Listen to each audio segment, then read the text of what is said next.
राष्ट्रपति द्रौपदी मुर्मू के अभिभाषण के साथ शुरू हुआ संसद का बजट सत्र। राष्ट्रपति ने कहा, बीता वर्ष भारत के लिए रहा ऐतिहासिक उपलब्धियों से भरा। दुनिया की सबसे तेजी से विकसित होती अर्थव्यवस्था बना भारत। एक दशक में लगभग 25 करोड़ से अधिक लोग आए गरीबी से बाहर। बजट सत्र की शुरुआत से पहले प्रधानमंत्री नरेंद्र मोदी ने की राम राम से संबोधन की शुरुआत। आदतन हुड़दंगी सांसदों को पीएम की नसीहत। कहा, यह बजट सत्र पश्चाताप का भी है अवसर। ज्ञानवापी मामले में वाराणसी कोर्ट का बड़ा फैसला। हिंदू पक्ष को मिला व्यासजी तहखाने में पूजा का अधिकार। अदालत ने जिला प्रशासन को दिए 7 दिन में व्यवस्था करने के आदेश।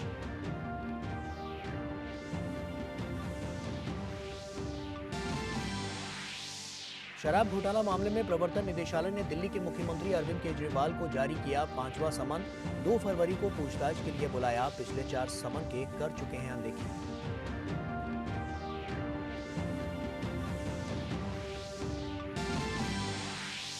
बजट से पहले अर्थव्यवस्था के मोर्चे पर बड़ी खबर। आईएमएफ ने भारत को 2024 में सबसे तेजी से बढ़ती अर्थव्यवस्था बताया। 2023 से 24 में भारत की विकास दर 6.7% रहने का जताया अनुमान।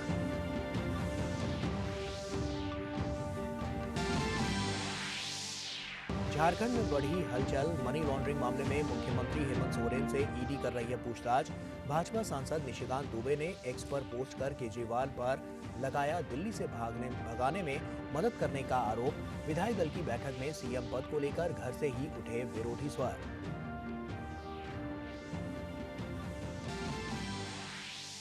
भारी बर्फबारी के बाद अटल टनल के पास फंसे 300 पर्यटकों को किया गया रेस्क्यू। दिल्ली एनसीआर समेत उत्तर भारत में घने कोहरे के कारण विजिबिलिटी हुई काफी कम। मौसम विभाग ने आज बारिश के जताए आसार। रेल और हवाई सेवाएं प्रभावित।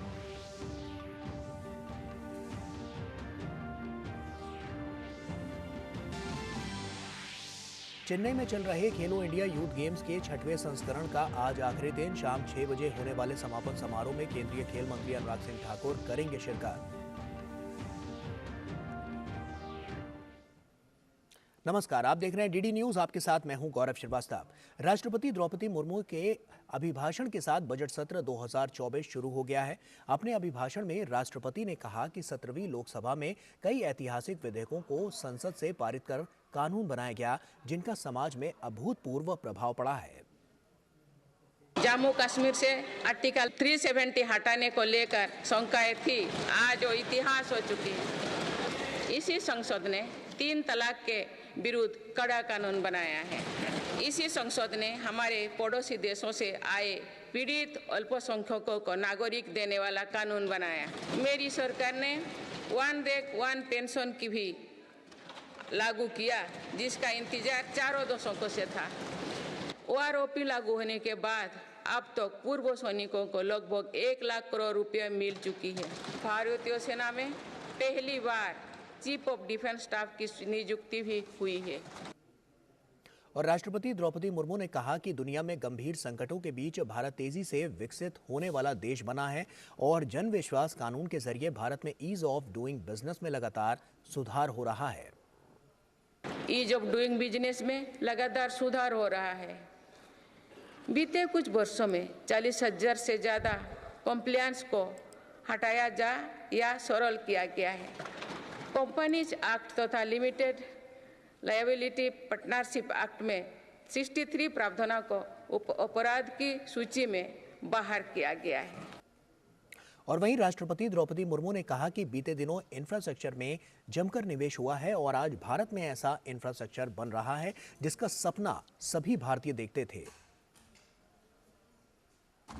माननीय सदस्यगण, डिजिटल के साथ साथ फिजिकल इंफ्रास्ट्रक्चर पर भी रिकॉर्ड निवेश हुई है। आज भारत में ऐसा इंफ्रास्ट्रक्चर बन रहा है जिसका सपना हर भारतीय देखता था। और राष्ट्रपति ने कहा कि मेरी सरकार नारी शक्ति के सामर्थ्य बढ़ाने के लिए हर स्तर पर काम कर रही है।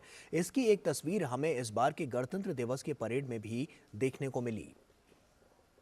नारी शक्ति का सामर्थ्य बढ़ाने के लिए मेरी सरकार हर स्तर पर काम कर रही है। इस वर्ष की गणतंत्र दिवस परेड भी नारी शक्ति के लिए समर्पित थी।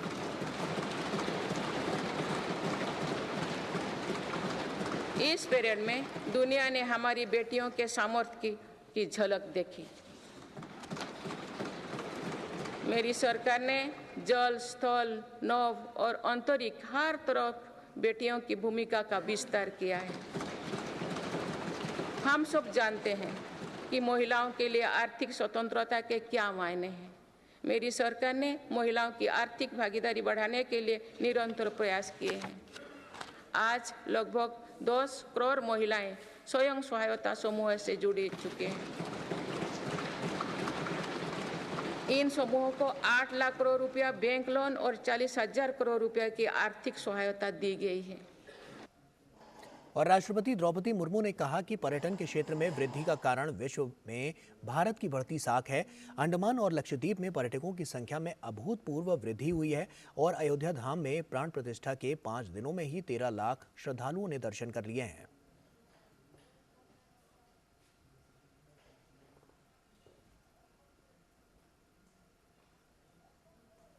के क्षेत्र में जो वृद्धि हो रही है, इसका कारण भारत की बढ़ती साख है। अंडमान निकोबार और लक्षद्वीप को लेकर उत्साह चरम पर है।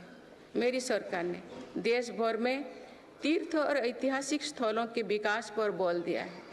बीते एक वर्ष में 8.5 करोड़ लोग काशी गए हैं। 5 करोड़ से अधिक लोगों ने महाकाल के दर्शन किए हैं। 19 लाख से अधिक लोगों ने केदार धाम की यात्रा की है। अयोध्या धाम में ही प्राण प्रतिष्ठा के बाद 5 दिनों में ही 13 लाख श्रद्धालु दर्शन कर चुके हैं। और बीजेपी की प्रेस कॉन्फ्रेंस हो रही है, सीधे वहां का रुख करते हैं। एक साल के अंदर आपको यूटिलाइजेशन सर्टिफिकेट देना पड़ता है, लेकिन पश्चिम बंगाल में जो देखा जा रहा है, कैग की रिपोर्ट में जो आ रहा है 2.4 लाख 2,40,000 ऐसे यूटिलाइजेशन सर्टिफिकेट जो है वो ड्यू है। मतलब पश्चिम बंगाल की सरकार यूटिलाइजेशन सर्टिफिकेट नहीं दे रही है। और इसका अमाउंट अगर हम जोड़े कि कितना पैसा इसमें यूटिलाइज हो गया, लेकिन यूटिलाइजेशन का कोई सर्टिफिकेट नहीं है, यानी काम हुआ है या नहीं हुआ है, या पैसा ऐसे ही चला गया किसी की पॉकेट में, भाईपों के पॉकेट में चला गया, या टीएमसी के ममता बनर्जी के भाइयों के पॉकेट में चला गया, ये किसी तरीके इसका कोई जानकारी किसी के पास नहीं है। और ये टोटल अमाउंट है 1.95 लाख करोड़, यानी लगभग 2 करोड़ से भी ज्यादा इसका यूटिलाइजेशन सर्टिफिकेट, इतना पैसे का यूटिलाइजेशन सर्टिफिकेट ममता बनर्जी की सरकार ने नहीं दिया है। मतलब फिनेंस रूल के अनुसार ये पैसा कहां गया है, किसके पास गया है, इसका कोई अता पता किसी को नहीं है। अगर ममता बनर्जी को होता या उनके सरकार को होता तो यूटिलाइजेशन सर्टिफिकेट दे देती, लेकिन अभी तक ये जो कैग रिपोर्ट आया है 21 के मार्च तक नहीं दिया। और देखा जाए तो 2018 से 2021 के मार्च तक ये जो 2.4 लाख जो मिसिंग यूटिलाइजेशन सर्टिफिकेट है, इसमें 1.6 लाख सिर्फ इस पैन में 18 से 21 मार्च इस टाइम के अंदर इसका यूटिलाइजेशन सर्टिफिकेट दिया नहीं गया है। इसमें मेजरली 3 डिपार्टमेंट पश्चिम बंगाल सरकार की इन्वॉल्व है। एक है ग्रामीण विकास, rural development, urban development and school education. इन तीनों डिपार्टमेंट को अगर आप गौर फरमाइएगा, इन तीनों नामों पर 2 डिपार्टमेंट ऐसे हैं जिनमें करप्शन के चार्जेस बीते दिनों में सबसे ज्यादा टीएमसी के ऊपर आया है। Even x education minister of the state is presently under the behind the bar. अभी जेल के अंदर है हमारे education minister, x education minister. और रूरल डेवलपमेंट में MGNREGS का पैसा केंद्र सरकार रोकने के लिए बाध्य हुआ है, क्योंकि ये हालत है एक्चुअल में। और आप जानते हैं कि यूसी नहीं देने का मतलब है कि आप फ्रॉड किए हैं, इस पे आप पे, इस एंगल पे आप पे उंगली उठती है। ये जानने के बावजूद ममता बनर्जी ने यूटिलाइजेशन सर्टिफिकेट नहीं दिया, और आगे आने वाले समय में आपको हम डॉक्यूमेंट भी दे देंगे ईयर वाइज कितने कौन से साल में कितना पैसे का उन्होंने यूटिलाइजेशन सर्टिफिकेट देने के लिए मना किया। आप जानते हैं सरकार के कामकाज चलाने के लिए कभी कभी कुछ बजट के अलावा कुछ फंड, जिसे हम कॉन्टीजेंट फंड या कॉन्टीजेंसी फंड बोलते हैं, सरकार से एडवांस लेके काम होता है, पैसा लेके, ट्रेजरी से पैसा लेके उस फंड से काम होता है। और उसके बाद पश्चिम बंगाल की जो फिनेंस रूल है वो कहता है कि आप पैसा लेके ट्रेजरी से काम करिए कॉन्टीजेंट फंड से, और 1 महीने के अंदर आपको बिल देना है, डीसी बिल जिसे बोलते हैं, कि डिटेल कॉन्टीजेंट बिल्स, जिसे इन ब्रीफ डीसी बिल बोलते हैं। लेकिन आप आश्चर्य हो जाएंगे, ममता बनर्जी जो क्लेम करती है कि वो सरकारी पैसा, एक भी पैसा सैलरी के नहीं लेती, उनकी सरकार 2018 से अभी तक, मतलब 21 तक, 21 के मार्च तक एक भी डीसी बिल जमा नहीं किया। पैसा कितना? 3,400 करोड़ इमरजेंसी फंड। ये पैसा किसका है? जनता की खून पसीने की कमाई है, टैक्स की पैसा है। उस पैसे का, और एक कॉन्टीजेंसी फंड, याद रखिए, ये फिनेंस रूल बोलता है कि जब इमरजेंसी हो तभी इस फंड का यूटिलाइजेशन करना है, अदरवाइज इस फंड का यूटिलाइजेशन नहीं करते। लेकिन 3,400 करोड़ जनता की खून पसीने की कमाई की पैसा, ये पैसा खर्च हो गया कॉन्टीजेंट फंड में। अभी तक, मतलब 18 से 21 तक ममता बनर्जी की ट्रेजरी ने यूटिलाइजेशन सर्टिफिकेट जमा नहीं किया। और ये पैसा कहां गया, किसके पास गया, मालूम नहीं। और सबसे आश्चर्यजनक बात है, यानी सबसे गौर करने के वाली बात है कि ये फंड का, एक कॉन्टीजेंसी फंड का 1/3, 3,400 करोड़ का लगभग 1/3, 1,169, मतलब 1169 करोड़ रुपीस जो खर्च हुआ है कॉन्टीजेंट फंड में, वो होम मिनिस्ट्री से हुआ है। होम मिनिस्ट्री मतलब, who is the home minister of the state? Mamata Banerjee herself. Mamata Banerjee खुद जिस डिपार्टमेंट की मिनिस्टर है, वहां से इस कॉन्टीजेंट फंड का 18 से लेकर 21 के मार्च तक 1,169 करोड़ रुपीस पैसा खर्चा हो गया। लेकिन 3 साल में एक भी डीसी बिल सबमिट नहीं किया गया। आप जानते हैं कि ममता बनर्जी अपनी सरकार की पैसे को खुद की पैसा समझती है। उनको लगता है कि पैसा उनकी जमींदारी की पैसा है। इस पैसा के यूटिलाइज करने के लिए एक अनोखे किस्म का अकाउंट पश्चिम बंगाल में यूटिलाइज हो रहा है, जो कैग ने देखा।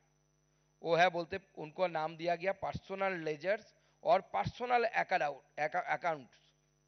और ए पब्लिक मनी, इस पर्सनल अकाउंट्स और पर्सनल लेजर, इनके नाम से किस विषय में खर्चा किया गया, ये पीडी डिपॉजिट जिसे बोलते हैं, ये किस विषय पे खर्चा किया गया किसी को पता नहीं। और जानते हैं कि पश्चिम बंगाल में, आप सबको पता होगा, पश्चिम बंगाल की जो फिनेंस रूल है, वेस्ट बंगाल ट्रेजरी रूल जिसे बोलता जाता है, पीडी अकाउंट्स इसलिए खोला जाता है कि किसी प्रोजेक्ट का काम चल रहा है, उस प्रोजेक्ट का पैसा आप पीडी अकाउंट्स में काम के लिए ले जा सकते हैं, और काम खत्म होते होते फाइनेंशियल ईयर एंड तक वो फंड जो आप पीडी अकाउंट में कंसोलिडेटरी फंड से लेके गए हैं, वो फिर से वापस उस कंसोलिडेटरी फंड में चले आना चाहिए।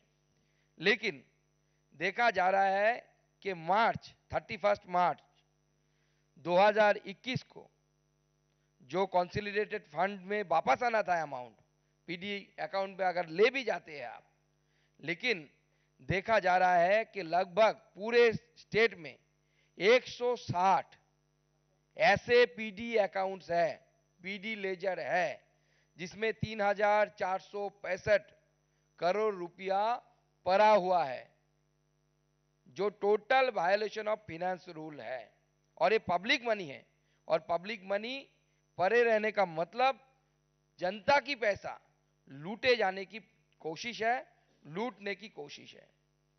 और अगर एक कैग रिपोर्ट्स को ध्यान से देखा जाए, पैसा लूटने के लिए हर जगह पे ममता बनर्जी की सरकार के द्वारा कोशिश किया गया, और एक कैग रिपोर्ट ममता सरकार के मुंह पर एक तमाचा है कि जो खुद को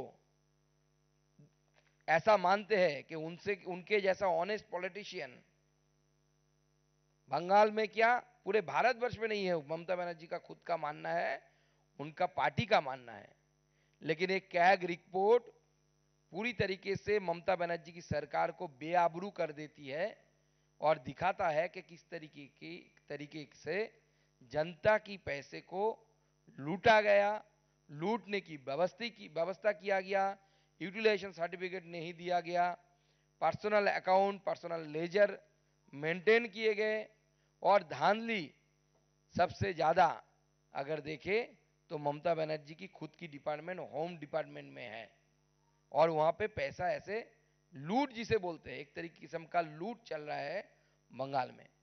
आगे मैं विस्तार से बोलने के लिए राजीव भाटिया जी को, गौरव भाटिया जी को अनुरोध करूंगा। बहुत बहुत धन्यवाद सुकांत जी। सभी पत्रकार बंधुओं को हमारा नमस्कार। जैसा मजूमदार जी ने बताया, इस देश में दो विचारधाराओं की लड़ाई चल रही है। एक तरफ ईमानदार, जनता के प्रति समर्पित केंद्र सरकार है, जिसका एक ही प्रण है, एक ही लक्ष्य है, भारत को भ्रष्टाचार से मुक्त करेंगे। और ये जो सीएजी रिपोर्ट सामने आई है, ये बिल्कुल स्पष्ट कर देती है कि इंडी अलायंस का कोई भी घटक दल क्यों ना हो, एक विपरीत ताकत लगी हुई है भारत की जनता के खिलाफ, भारत के मजबूत लोकतंत्र के खिलाफ, कि भारत भ्रष्टाचार मुक्त कैसे होगा जब हमारा परिवार और पार्टी भ्रष्टाचार युक्त होगी। यह चिंताजनक है कि ममता बनर्जी, जो कि बात करती हैं मां, माटी, मानुष, और उसी प्रदेश से आज मदर ऑफ ऑल स्कैम्स, सबसे बड़ा भ्रष्टाचार सामने आ रहा है। आप सोचिए, सीएजी रिपोर्ट में जो तथ्य सामने आए हैं, जब एक नोशनल वैल्यू 2G घोटाले को दी गई थी तो वो भी 1,76,000 करोड़ के आसपास था। तब कांग्रेस की भ्रष्टाचारी सरकार केंद्र में थी, और पश्चिम बंगाल एक प्रदेश से 2 लाख करोड़ रुपए से ज्यादा का घोटाला हो जाता है। Why shouldn't we call it the mother of all scams? From a corrupt leader like Mamata Banerjee, who has completely forgotten that she has taken oath under the Constitution of India to follow the Constitution, the rules, the procedures laid down. ये कहना गलत नहीं होगा खाता ना बही जब चोर हो ममता बनर्जी तो भ्रष्टाचार भी सही। खाता ना बही जब चोर हो ममता बनर्जी तो भ्रष्टाचार भी सही। और यह बात मैं इसलिए उजागर कर रहा हूं, हमें एक बात समझनी होगी। अभी कुछ सप्ताह पहले सुकांत जी साक्षात देखे हैं उस घटना को होते हुए। ईडी के अफसर पश्चिम बंगाल जाते हैं तो जो जंगल राज है वो इस कदर हावी है ममता बनर्जी के मस्तिष्क में कि वहां पे ईडी अफसरों पे हमला कर दिया जाता है। क्या संदेश देना चाहती थी ममता बनर्जी? कानून से मैं ऊपर हूं, केंद्र से भी अगर रुपया आएगा, प्रदेश की आमदनी जो होगी मैं लुटा डालूंगी, लूट खसोट चोरी होगी, धोखाधड़ी मैं करूंगी।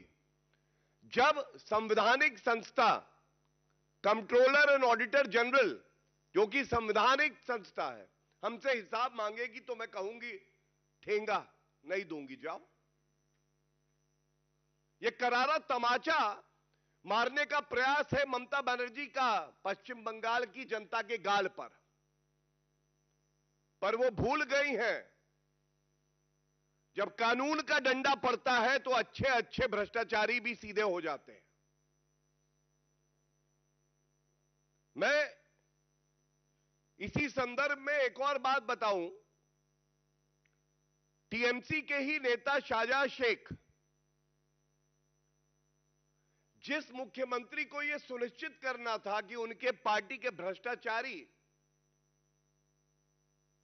ईडी के साथ सहयोग करें, वो फरार है। क्यों फरार है? क्योंकि जैसा आपके समक्ष अभी रखा गया, घोटाला तो कर दिया ममता बनर्जी ने, अब जवाबदेही की बारी आई तो जो लोग भ्रष्टाचारी हैं उनका किंगपिन कौन? क्वीन पिन भी कह सकते हैं, ममता बनर्जी। और देखिए, जो बात अभी कही गई उसी को आगे बढ़ाते हुए कुछ और बिंदु आपके समक्ष रख रहा हूं। जब कोई भी राजकीय कोष से खर्चा होता है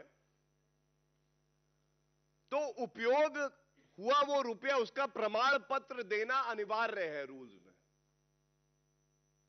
इससे यह सुनिश्चित होता है कि जनता का रुपया जनता के काम में आया और जो मुख्यमंत्री है, मंत्री है, उन्होंने अपनी संवैधानिक जिम्मेदारी का निर्वहन किया। लेकिन यहां क्या हुआ? सीएजी ने बिल्कुल स्पष्ट कहा, चाहे वो यूटिलाइजेशन सर्टिफिकेट की बात हो, चाहे अनअकाउंटेड कंटिजेंसी फंड की बात हो, और चाहे पर्सनल डिपॉजिट्स के जो अकाउंट है उनकी बात हो, there is lack of transparency, पारदर्शिता की कमी है। तो आज इस मंच से भारतीय जनता पार्टी अपनी जिम्मेदारी समझती है कि ये ममता बनर्जी से सवाल पूछे कि आप जवाबदेही से क्यों भाग रही हैं ममता बनर्जी। सीएजी ने आपसे हिसाब मांगा। ये यूटिलाइजेशन सर्टिफिकेट जो है, कुल राशि जो थी वो 3.94 लाख करोड़, और आप अचंभित रह जाएंगे कि 2.29 लाख करोड़ के यूटिलाइजेशन सर्टिफिकेट दिए नहीं गए। और ये एक बार नहीं, कई बार मांगे गए, उसके बावजूद नहीं दिए गए। करीब 60% रुपया जो लगाया है उसका कोई हिसाब ममता बनर्जी ने दिया नहीं है। ये चिंताजनक है, ये विश्वासघात है पश्चिम बंगाल की जनता के साथ। दूसरी बात जो आई वो अनअकाउंटेड कंटिजेंसी फंड की जो अभी रखी गई। कंटिजेंसी आकस्मिक, कोई इमरजेंसी हो तो निकालेंगे, जो साधारण व्यवहार है, खर्चा है, उसमें यह नहीं आ सकता है। यह संविधान में भी है और जो रूल्स हैं पश्चिम बंगाल के उसमें भी है। चिंता की बात यह है, रूल कहता है कि अगर कंटिजेंसी फंड में से रुपया निकालोगे तो 1 माह के अंदर आपको वापस रिकूप करना होगा, वो अकाउंट वापस कंटिजेंसी फंड में रुपया जाएगा, इसलिए कि अगली इमरजेंसी के लिए स्टेट के पास कोष में रुपया हो। लेकिन हुआ क्या, 3400 करोड़ रुपए के जो बिल हैं वो सबमिट ही नहीं किए कंटिजेंसी फंड से। ये दूसरी अनियमितता है, भ्रष्टाचार है। और जैसा अभी कहा गया, ये बहुत महत्वपूर्ण है, अनअकाउंटेड फंड सबसे ज्यादा किस मंत्रालय में है? गृह मंत्रालय में। और ममता बनर्जी उस मंत्रालय की मंत्री हैं, वो विभाग उनके पास है। 3400 करोड़ रुपए कंटिजेंसी फंड से घोटाला कर दिया ममता बनर्जी आपने, रोहिंग्या को दिया, अपने परिवार वालों को दिया, या दंगे कराने के लिए इस्तेमाल किया? हम सब जानते हैं पश्चिम बंगाल में कानून व्यवस्था ध्वस्त है, ममता बनर्जी मस्त है, तो दंगे कराने के लिए दिया है। ये गृह मंत्रालय की बात हो रही है, इसलिए ये बात उठा रहा हूं। या ईडी के अधिकारी जाएंगे तो जो आपके सारे अपराधी छवि के नेता हैं उनको देने में ये लगाए हैं, ये सवाल पूछे जाएंगे आपसे। और तीसरी बात, ये सबसे ज्यादा चिंताजनक है, पर्सनल अकाउंट्स, निजी खाते। सीएजी रिपोर्ट ने फ्लैग किया है ये इशू भी। फंड्स आए 160 निजी खाते थे, और उनमें करीब मार्च 2021 तक की ये जो समय सीमा है, उसमें 3465 करोड़ रुपया था। तो इसका ऑडिट कैसे हो सकता है कि भाई आप अकाउंट्स का विवरण दें और उसमें जो रुपया है उस रुपए को सीएजी देखे कि सही से यूटिलाइज हुआ, कितना पड़ा है। लेकिन यहां से हुआ खेला होबे। खेला होबे क्या? भ्रष्टाचार का खेला होबे। ये जो सारे अकाउंट थे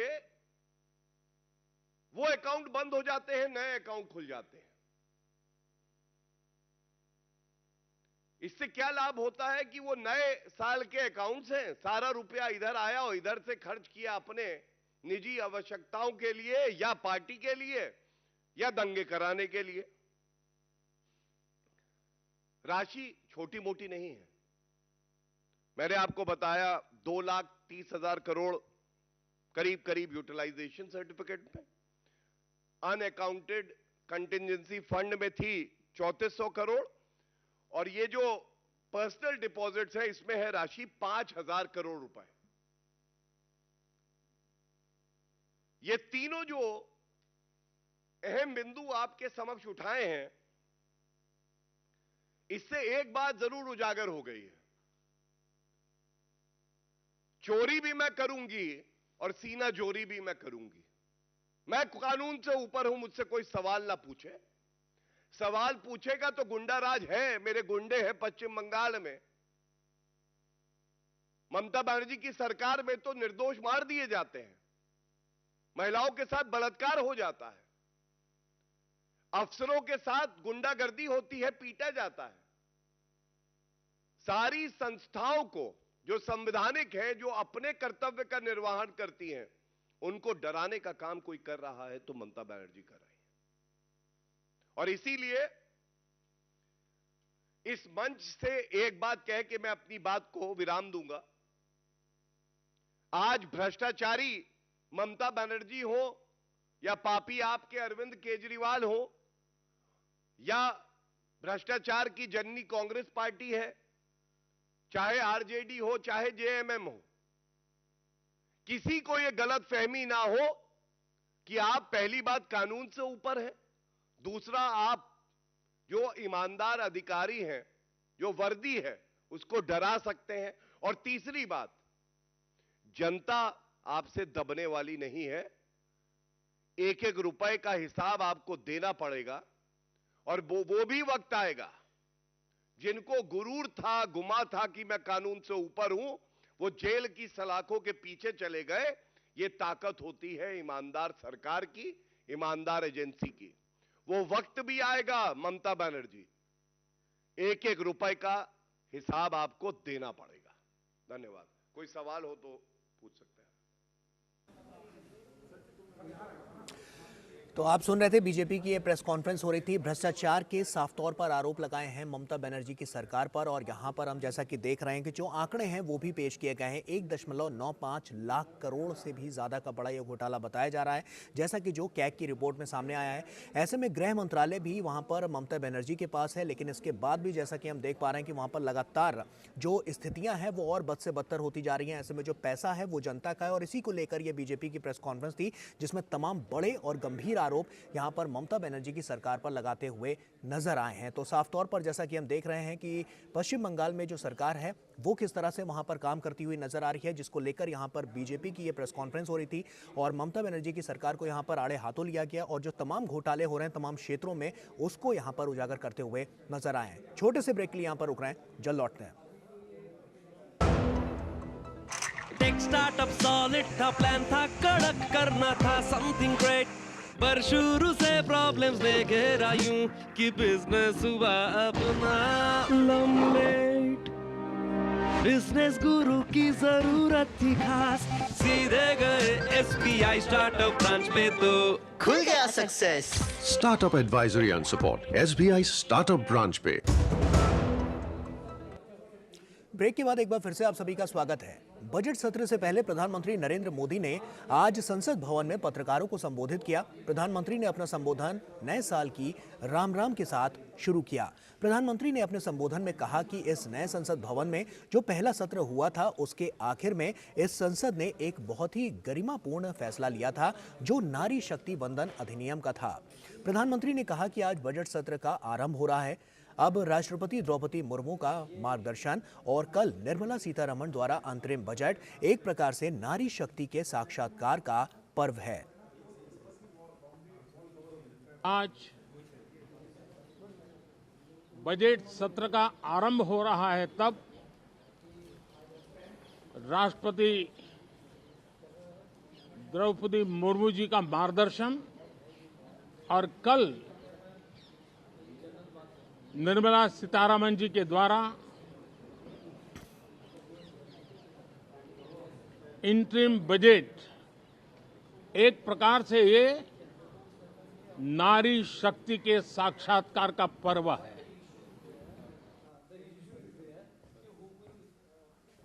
और ज्ञानवापी मामले में अहम फैसला देते हुए वाराणसी की जिला अदालत ने हिंदू पक्ष को व्यास जी के तहखाने में पूजा का अधिकार दे दिया। वादी शैलेंद्र कुमार पाठक व्यास की याचिका पर मंगलवार को बहस पूरी हो गई थी। जिला जज डॉक्टर अजय कृष्ण विश्वेश ने याचिका स्वीकार करते हुए पूजा का अधिकार देने का निर्णय सुनाया। अदालत ने जिला प्रशासन से 7 दिन के अंदर पूजा से जुड़ी सभी व्यवस्थाएं करने को कहा है। हिंदू पक्ष ने अदालत के फैसले को बड़ी जीत बताया है। हिंदू पक्ष का कहना है कि यह फैसला उतना ही ऐतिहासिक है जितना 1986 में अयोध्या में ताला खोलने का निर्णय था। ज्ञानवापी स्थित व्यास जी के तहखाने को जिलाधिकारी को सौंपने व उसमें पूजा पाठ का अधिकार देने की मांग को लेकर पंडित सोमनाथ व्यास के नाती शैलेंद्र पाठक की ओर से दाखिल मुकदमे में जिला जज डॉक्टर अजय कृष्ण विश्वेश ने मंगलवार को आदेश सुरक्षित रख लिया था। शैलेंद्र कुमार पाठक की ओर से बीते साल 25 सितंबर को दाखिल कर दावा किया गया था कि ज्ञानवापी के दक्षिण की ओर से मौजूद इमारत में तहखाना है। ये प्राचीन मंदिर के मुख्य पुजारी व्यास परिवार की मुख्य गद्दी है। इस बात के पर्याप्त साक्ष्य हैं कि वंशानुगत आधार पर पुजारी व्यास जी ब्रिटिश शासनकाल में भी वहां काबिज थे और दिसंबर 1993 तक वहां पूजा अर्चना की है। वहां हिंदू धर्म की पूजा से संबंधित सामग्री, बहुत सी प्राचीन मूर्तियां और धार्मिक महत्व की अन्य सामग्री वहां मौजूद है। कोर्ट ने मांग थी कि उसको जो है तहखाने में पुनः पूजा पाठ करवाया जाए।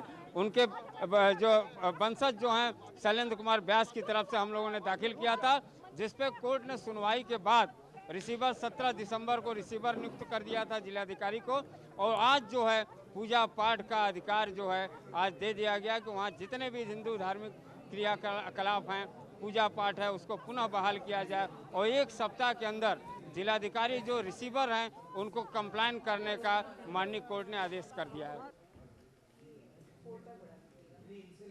और हरिकेश बहादुर वाराणसी से हमारे सहयोगी हमारे साथ जुड़ रहे हैं। हरिकेश, साफ तौर पर एक बड़ा फैसला यहां पर आया है और जैसा कि हम देख रहे हैं एक बड़ा संघर्ष इसके पीछे भी रहा है, तो साफ तौर पर नजर आ रहा है कि जैसा कि हम देख रहे हैं, क्योंकि हम जब बात कर रहे हैं इस बड़े फैसले को लेकर तो किस तरह की प्रतिक्रियाएं निकलती हुई सामने आ रही है? देखिए गौरव, पहली तो प्रतिक्रिया जो हिंदू पक्ष के वकील की आप बता रहे थे कि यह उसी तरह का फैसला है 1986 का जो राम जन्मभूमि के संदर्भ में आया था। तो ये चूंकि आपने जैसा बताया भी कि व्यास जी का तहखाना जो काशी के मूल निवासी हैं, जो लोग प्रत्येक दिन बाबा विश्वनाथ के दर्शन करने जाते हैं, वो श्रद्धालु व्यास जी के तहखाने से भली भांति वाकिफ हैं। और 93 के पहले, जैसा कि उस वाद में भी जिक्र किया गया है, न्यायालय माननीय न्यायालय के सामने जो वाद शैलेंद्र कुमार पाठक ने रखा था कि ये ब्रिटिश काल के समय से उसमें पूजा पाठ होता रहा है, पूजन अर्चन होता रहा है उस व्यास जी के तहखाने में। ऐतिहासिक इस दृष्टिकोण से कह रहे हैं क्योंकि जो अभी कुछ महिलाएं गई श्रृंगार गौरी के दर्शन पूजन के लिए, उसमें भी जब बैरिकेड नहीं हुआ था 93 में, तो उसके पहले भी श्रृंगार गौरी का रोज पूजन अर्चन करने का आप कह सकते हैं होता था और अधिकार भी था। तो अब जो ये फैसला आया है, चूंकि इसके पहले ही कोर्ट ने जो जिलाधिकारी हैं उनको उनकी कस्टडी में उसको दे दिया था और अभी कुछ दिन पहले ही उसमें साफ सफाई हुई है। तो अब जो है कोर्ट ने जब यह निर्णय दिया कि इसको आप जो है पूजा पाठ की 7 दिन के भीतर व्यवस्था करें, तो निश्चित रूप से जो श्रृंगार गौरी का मामला है उसको बल मिलेगा, क्योंकि वह भी इस बैरिकेड होने के पहले जो भी दर्शन करने बाबा विश्वनाथ के दर्शन करने आते थे वो श्रृंगार गौरी के दर्शन करते थे। तो वो अब जो है 93 के बाद पूरे साल में 1 दिन के लिए कर दिया गया, जो चैत्र मास की का नवरात्र पड़ता है उसके चतुर्थी के दिन। तो इसलिए जो यहाँ की प्रतिक्रिया है वो उसी तरह की है जैसा कि आप हिंदू पक्ष के वकील की बात कर रहे थे कि लोगों को अब आस बढ़ी है और जो महिलाएं हिंदू पक्ष की श्रृंगार गौरी के पूजन अर्चन के लिए कोर्ट के समक्ष उन्होंने अपना वाद रखा है, जो मामला हाई कोर्ट से लेकर सुप्रीम कोर्ट तक भी गया, कोर्ट कमिश्नर नियुक्त हुए, एएसआई की सर्वे रिपोर्ट आ गई और एएसआई की सर्वे रिपोर्ट पे लगातार चूंकि यहाँ के अखबारों में भी खबरें छप रही हैं, जो पुरातत्व के जानकार हैं उन लोगों का भी बार बार यह विद्वानों का मत आ रहा है कि निश्चित रूप से यह जो मंदिर बना हुआ है जो आज मस्जिद के रूप में है, उसके नीचे एक मंदिर था जिसके काल के बारे में भी वो जो वहाँ पे सिक्के मिले हैं, जो आकृतियां मिली हैं, जो शिलालेख मिले हैं, एएसआई ने 34 अपने सबूत आप कह सकते हैं या जो सर्वे रिपोर्ट में 24 तथ्य उन्होंने दिए हैं, उसको भी लोग लेके जिक्र कर रहे हैं। और यहाँ पर यही चर्चा है, लोगों खासतौर से हिंदू पक्ष में काफी उत्साह है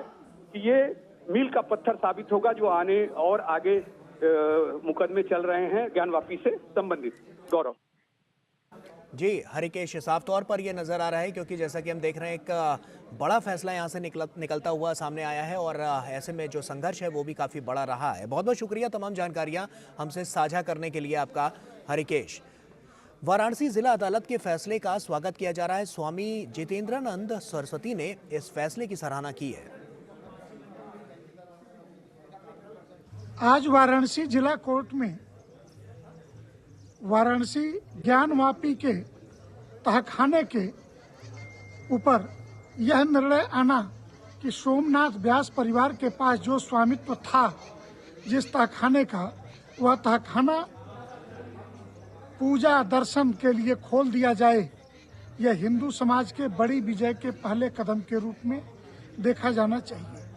पंडित सोमनाथ व्यास के परिवार को यह तहखाना महानिर्वाणी अखाड़े के नगा साधुओं ने युद्ध में जीतकर ताम्रपत्र पर लिख करके उन्हें दान किया था। बाद में सोमनाथ व्यास जी के नहीं रहने पर हालांकि जिला कोर्ट का पहला मुकदमा पंडित सोमनाथ व्यास, पंडित रामरंग शर्मा और पंडित हरिहर पांडे ने ही दाखिल किया। इन तीनों के दुनिया में नहीं रहने के बाद उनके परिजनों ने इस पर जिला कोर्ट को ये कहा कि वो वाराणसी के जिलाधिकारी को ये स्थान दे दें। वाराणसी के जिलाधिकारी को जनवरी में स्थान मिला और आज से पूजा पाठ के लिए खोल दिया जाना ये हिंदू समाज के लिए आह्लादकारी है और विजय के पहले चरण के रूप में इसे देखा जाना चाहिए। और वहीं उत्तर प्रदेश के उप मुख्यमंत्री केशव प्रसाद मौर्य ने वाराणसी की जिला अदालत के फैसले का स्वागत किया है। उन्होंने सोशल मीडिया प्लेटफॉर्म एक्स पर लिखा कि शिव भक्तों को न्याय मिला। बाबा विश्वनाथ मंदिर परिसर में व्यास जी के तहखाने में पूजा का अधिकार दिए जाने के संबंध में माननीय न्यायालय के ऐतिहासिक फैसले का हार्दिक स्वागत करता हूं। 1993 से भक्तों को इसका इंतजार था।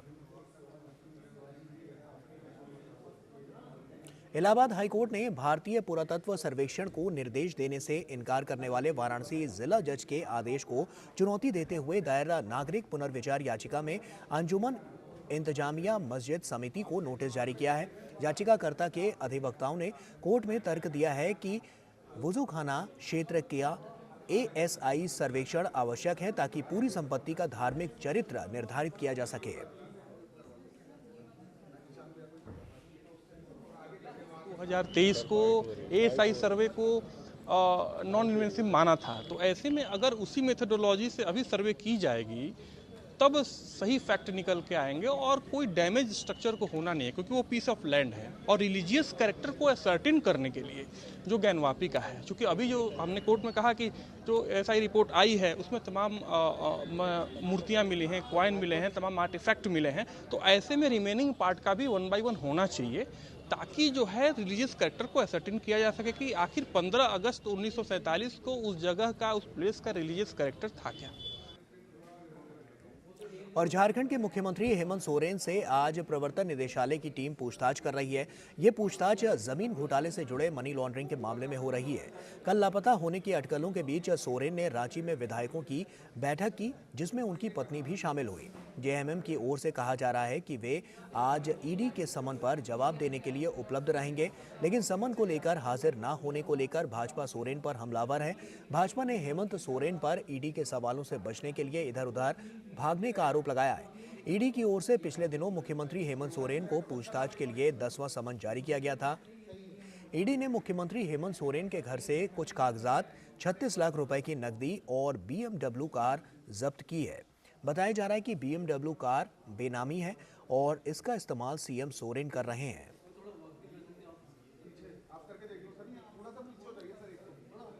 झारखंड के मुख्यमंत्री हेमंत सोरेन पर भ्रष्टाचार के एक नहीं कई गंभीर आरोप हैं। इनमें मुख्य मामले भूमि और खनन घोटालों से संबंधित हैं। उनकी सरकार पर मनरेगा, कोल आवंटन, ट्रांसफर पोस्टिंग घोटाला, शराब घोटाला जैसे गंभीर आरोप भी लग चुके हैं। आरोप है कि हेमंत सोरेन सरकार ने लगभग 4 वर्षों के कार्यकाल में 77,000 करोड़ रुपए के घोटाले किए हैं। आरोप है कि हेमंत सोरेन ने मुख्यमंत्री और वन एवं पर्यावरण विभाग के विभागीय मंत्री होते हुए खुद ही पर्यावरण क्लियरेंस के लिए आवेदन दिया और खुद ही क्लियरेंस लेकर खुद ही खनन पट्टा हासिल कर लिया। गौरतलब है कि JMM और उसके सहयोगियों की सरकार में भ्रष्टाचार के मामले पहले भी सामने आए हैं। शिबू सोरेन और मधु कोड़ा की सरकार भी भ्रष्टाचार में लिप्त रही है और उन्हें कोर्ट की कार्रवाई का सामना करना पड़ा। शिबू सोरेन के CM रहते कई राजनेताओं और नौकरशाहों से जुड़े भ्रष्टाचार के मामले सामने आए। बाद में शिबू सोरेन खुद कोयला घोटाले में फंसे। जब झारखंड के मुख्यमंत्री मधु कोड़ा बने तब उन्होंने 4,000 करोड़ रुपए के हवाला कांड में जेल की हवा खाई। जानकारों का कहना है कि हेमंत सोरेन सरकार के भ्रष्टाचार का सबसे अधिक नुकसान वहां के आदिवासी समाज को हुआ है। कानून व्यवस्था की बदतर हालत और घपलेबाजी की वजह से जनता सामाजिक आर्थिक बदहाली और अराजकता में जीने को मजबूर है। भाजपा ने JMM में मचे अंदरूनी घमासान पर कटाक्ष किया है। भाजपा सांसद निशिकांत दुबे ने कहा है कि JMM में आंतरिक कलह है। वो अपनी पत्नी को जो है बनाना चाहते हैं, कल्पना सोरेन जी को, लेकिन उनके घर में विद्रोह हो गया है। 29 में से 18 MLA जो है उनकी पत्नी के पक्ष में नहीं है। वीर शिबू सोरेन जी जो है, जिन्होंने पार्टी बनाई है दुर्गा सोरेन जी के साथ, उनकी पत्नी बसंत सोरेन, ये सब कोई साथ परिवार उनके साथ नहीं। और 18 MLA जो झारखंड मुक्ति मोर्चा के हैं वो बसंत सोरेन को मुख्यमंत्री बनाना चाहते हैं और इसीलिए उन्होंने 2 कागज़ पर साइन कराया है। और मुझे लगता है कि झारखंड मुक्ति मोर्चा की जो टूट फूट है, ये टूट फूट उनको दिखाती है कि हम भ्रष्टाचारी के साथ नहीं रहना चाहते, हम संघर्ष से जो है इस पार्टी को बनाएं। और मुझे लगता है कि झारखंड का भविष्य उज्जवल होने वाला। और दिल्ली के मुख्यमंत्री अरविंद केजरीवाल को प्रवर्तन निदेशालय ने शराब घोटाले के मामले में 5वीं बार समन जारी किया है। ईडी ने केजरीवाल को 2 फरवरी को पूछताछ के लिए बुलाया है। हालांकि इससे पहले मिले ईडी के समन को अरविंद केजरीवाल गैर कानूनी बता चुके हैं। आम आदमी पार्टी ने कहा है कि ईडी उन्हें पूछताछ के बहाने बुलाकर गिरफ्तार करना चाहती है।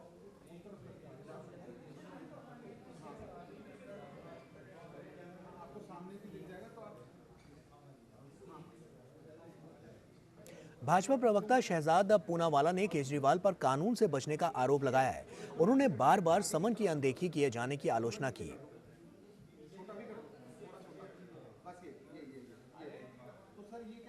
घना अरविंद केजरीवाल है, परंतु अरविंद केजरीवाल यदि कोई चोरी नहीं की है आपने, यदि चोर की मूंछ में तिनका नहीं है, तो समन से काहे घबराते हैं? जब आप अन्ना हजारे जी के साथ हुआ करते थे, इंडिया अगेंस्ट करप्शन में हुआ करते थे, तब तो आप पहले इस्तीफा फिर जांच होगी इस प्रकार के मापदंड लगाते थे। और आज जब आपको जांच में सहयोग करने के लिए 1 नहीं 2 नहीं 4-4 5-5 बार समन जाता है, तो कभी आप कहते हैं कि मैं चुनाव में स्टार कैंपेनर हूं, वहां पर 204 सीट पर डिपॉजिट जब्त हो जाती है।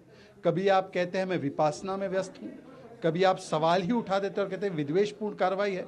यदि ये विद्वेषपूर्ण कार्रवाई है तो बताइए संजय सिंह, मनीष सिसोदिया, विजय नायर को कोर्ट ने अभी तक राहत क्यों नहीं दी? और इंडी गठबंधन लगातार बिखरता नजर आ रहा है। इसके घटक दलों में लगातार फूट की खबर आ रही है। उत्तर प्रदेश में समाजवादी पार्टी ने आगामी लोकसभा चुनाव के लिए अपने 16 उम्मीदवारों के नामों की घोषणा की है, जिसके बाद उत्तर प्रदेश कांग्रेस प्रभारी अविनाश पांडे ने बुधवार को कहा कि समाजवादी पार्टी की एक तरफा गठबंधन नीति कांग्रेस और कांग्रेस कार्यकर्ताओं को बिल्कुल भी स्वीकार्य नहीं है। यूपी कांग्रेस प्रभारी अविनाश पांडे ने कहा कि समाजवादी पार्टी गठबंधन धर्म का पालन नहीं कर रही है। सपा एक तरफा घोषणाएं कर रही है। कल जारी सूची में कई सीटें ऐसी भी हैं जिन पर कांग्रेस पार्टी का दावा था। समाजवादी पार्टी जो कर रही है वो बहुत ही गलत है। उन्होंने उत्तर प्रदेश में सीट बंटवारे की बात से भी इनकार किया और कहा कि ये सूची उनको सूचित किए बिना जारी की गई है। गौरतलब है कि सपा ने कांग्रेस को उत्तर प्रदेश की 80 लोकसभा सीटों में से 11 सीटें देने की पेशकश की है। सपा अध्यक्ष अखिलेश यादव ने 27 जनवरी को कहा था कि राज्य में इंडी गठबंधन की अच्छी शुरुआत हो रही है। और बिहार के मुख्यमंत्री नीतीश कुमार ने कांग्रेस नेता राहुल गांधी पर पलटवार करते हुए कहा कि सभी दलों की सहमति से मैंने जाति गणना करवाया। अब अगर जाति जनगणना का श्रेय राहुल गांधी ले रहे हैं तो ये बात झूठ है।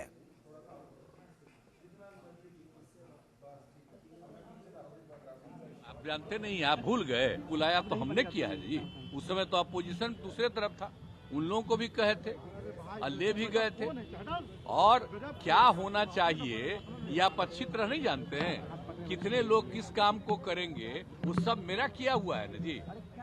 तो कोई अपना क्रेडिट झूठे लेता रहता है। आज जितना काम किए, जितनी बहाली किए हैं, आई सब हमारा 7 निश्चय 2 महीने किया हुआ है और उसी के चलते कर रहे थे। कोई अपना क्लेम करता है। और बिहार के मुख्यमंत्री नीतीश कुमार ने राष्ट्रीय जनता दल पर जोरदार हमला बोला है। तेजस्वी यादव की बयानबाजी पर पूछे गए एक सवाल के जवाब में नीतीश ने लालू राबड़ी राज की याद दिलाई। उन्होंने कहा कि उस दौर में कानून व्यवस्था ध्वस्त थी और बुनियादी सुविधाएं तक उपलब्ध नहीं थी। कितने लोगों को रोजगार मिलता है आप भूल गए 5 के बाद 6 से। अब पढ़ाई कैसी होती है सबको पता है। इन लोगों का राज जब था तो क्या होता था, शाम के बाद कोई बाहर निकलता था। आप तो बच्चा थे, आपको नहीं मालूम है, पूछिए। कोई जाता था यहाँ से आगे जाता था, क्या स्थिति थी। आई बड़ा बड़ा जो बिल्डिंग बना है कोई था, ये तो जब हम आए हैं 5 से तभी ना शुरू किए हैं जी। और जो बच्चा है जो बाद में आया है उसको क्या पता है। तो सारा काम जो हम लोगों ने किया है 2005 से जब आए और 2006 से किए, आप बोलिए तो लोगों का जो इलाज होता था तो उसको पैसा देना शुरू किया। देश भर में कहीं था, सबसे पहले 2006 में हम ही ने शुरू किए जी। और नौकरी के बदले जमीन मामले में लालू परिवार सवालों के घेरे में है। प्रवर्तन निदेशालय पूर्व रेल मंत्री लालू प्रसाद यादव और उनके बेटे तेजस्वी यादव से पूछताछ कर चुका है। इस मामले में लालू परिवार के 5 लोग आरोपी हैं। घोटाले में लालू यादव, पत्नी राबड़ी देवी, बेटा तेजस्वी यादव, बेटी मीसा भारती और हेमा यादव के नाम है। ईडी के आरोप पत्र के अनुसार रेलवे में 2004 से 2009 के बीच ग्रुप डी के पदों पर नियुक्ति की गई। इस दौरान लालू यादव रेल मंत्री थे। नियुक्तियों के बदले लालू पर जमीन लेने का आरोप है। आरोप है कि लालू परिवार को 7 जगहों पर जमीनें मिली। लालू परिवार पर 600 करोड़ की मनी लॉन्ड्रिंग का आरोप है। भ्रष्टाचार के आरोपों का लालू परिवार से पुराना नाता रहा है।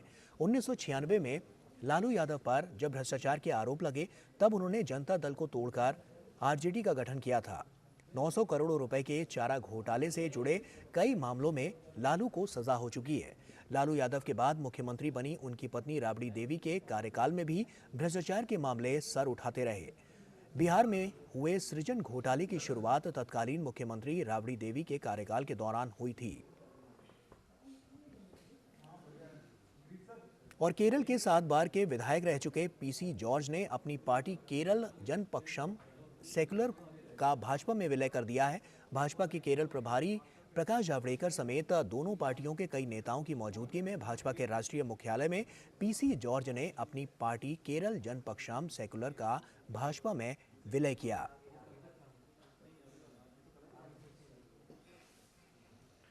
We are very delighted to welcome Kerala Janapaksha Secular, its leaders PC George, Sean George and George Joseph, being the part of now our party in Kerala.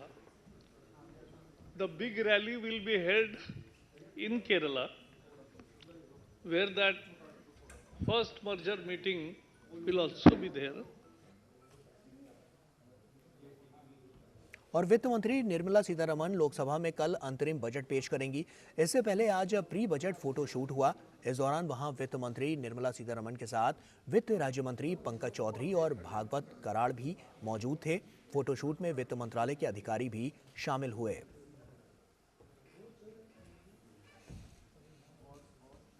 केंद्र सरकार ने राष्ट्रपति की संस्तुति से 16वें वित्त आयोग के 4 सदस्यों की नियुक्ति की। इनमें पूर्व सचिव अजय नारायण झा, पूर्व विशेष सचिव व्यय एनी जॉर्ज मैथ्यू, अर्थ ग्लोबल के कार्यकारी निदेशक डॉक्टर निरंजन राजाध्यक्ष, पूर्णकालिक और भारतीय स्टेट बैंक समूह के मुख्य आर्थिक सलाहकार डॉक्टर सौम्या कांति घोष अंशकालिक सदस्य के रूप में शामिल हुए। 16वें वित्त आयोग का गठन 31 दिसंबर को किया गया था, जिसके अध्यक्ष नीति आयोग के पूर्व उपाध्यक्ष अरविंद पनगाड़िया हैं। 16वें वित्त आयोग को 1 अप्रैल 2026 से 5 वर्ष की अवधि के लिए सिफारिशें देने का दायित्व दिया गया है। ये सिफारिशें 31 अक्टूबर 2025 तक दी जानी है। और केरल में स्थानीय भाजपा नेता रंजीत श्रीनिवासन की हत्या मामले में प्रतिबंधित पॉपुलर फ्रंट ऑफ इंडिया और इसकी राजनीतिक शाखा social democratic party of India के 15 सदस्यों को कल मौत की सजा सुनाई गई। मावेलिक्कारा की अतिरिक्त सत्र न्यायाधीश वीजी श्रीदेवी ने पाया कि इन 15 दोषियों में से 8 भारतीय जनता पार्टी नेता के घर में घुसे, जबकि 4 गार्ड के रूप में घर के बाहर खड़े थे और 3 साजिश में शामिल थे।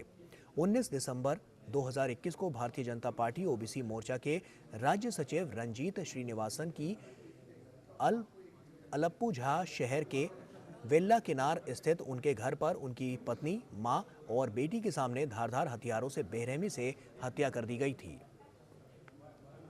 पंजाब और हरियाणा हाईकोर्ट ने चंडीगढ़ मेयर चुनाव को लेकर दाखिल याचिका पर चंडीगढ़ प्रशासन को नोटिस जारी कर जवाब मांगा है। चंडीगढ़ मेयर चुनाव को लेकर दाखिल याचिका पर पंजाब और हरियाणा हाई कोर्ट ने याचिकाकर्ता को किसी भी तत्काल राहत से फिलहाल इनकार कर दिया है। चंडीगढ़ में मंगलवार को हुए मेयर चुनाव में 16 वोट के साथ भाजपा के मनोज सोनकर जीत गए थे। मेयर चुनाव में हार के बाद आम आदमी पार्टी और कांग्रेस गठबंधन के उम्मीदवार कुलदीप टीटा हाईकोर्ट पहुंच गए थे और चुनाव रद्द कर दोबारा करवाने की याचिका दायर की थी। हाईकोर्ट ने तत्काल राहत से इनकार करते हुए मनोज सोनकर को फिलहाल मेयर बने रहने के लिए कहा है। याचिका पर हाई कोर्ट ने चंडीगढ़ प्रशासन को नोटिस जारी कर 3 सप्ताह में जवाब मांगा है। और इसी के साथ फिलहाल इतना ही। दीजिए इजाजत। नमस्कार।